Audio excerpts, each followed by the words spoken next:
עשיתי סיבוב על כולם, וכולם אמרו לו. כל החבר'ה שראיתי בטוח שילכו איתי לפחות קבוצה, אף אחד.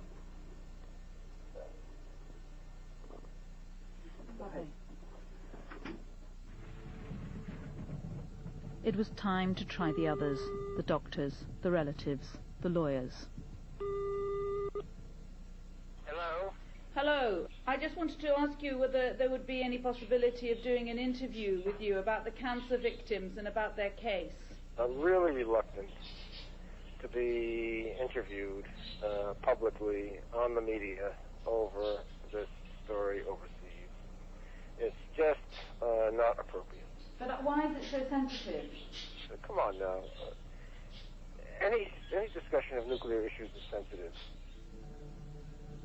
I talked with my family. I don't want to participate in this. I don't think it's the right thing to do. Nobody is prepared to talk about it.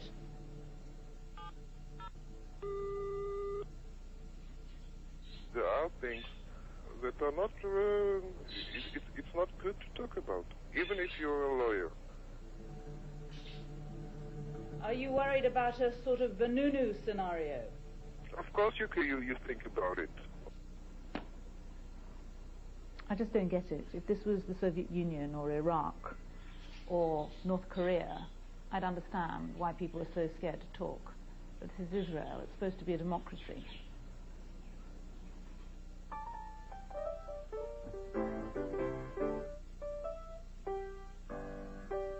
In Israel today, an invisible power enforces the code of silence through fear.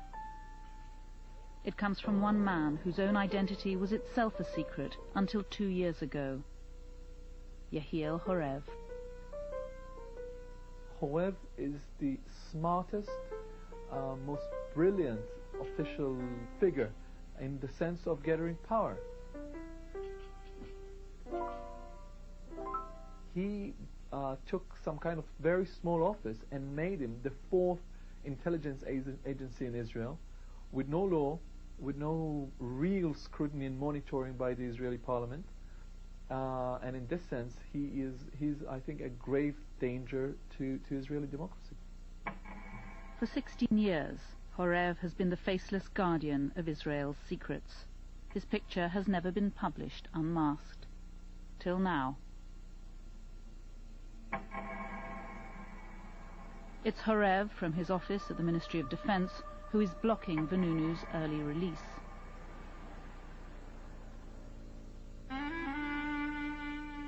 But next year Vanunu's sentence is up, so Horev found a new Vanunu. Brigadier General Yitzhak Yaakov, known to his friends as Yatza.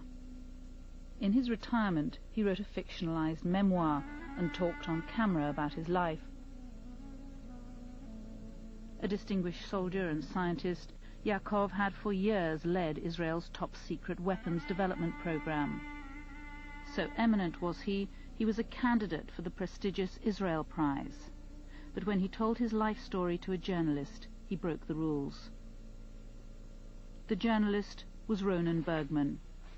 He showed his article, as all Israelis must, to the censor. It went straight to Horev, who sent in the heavies.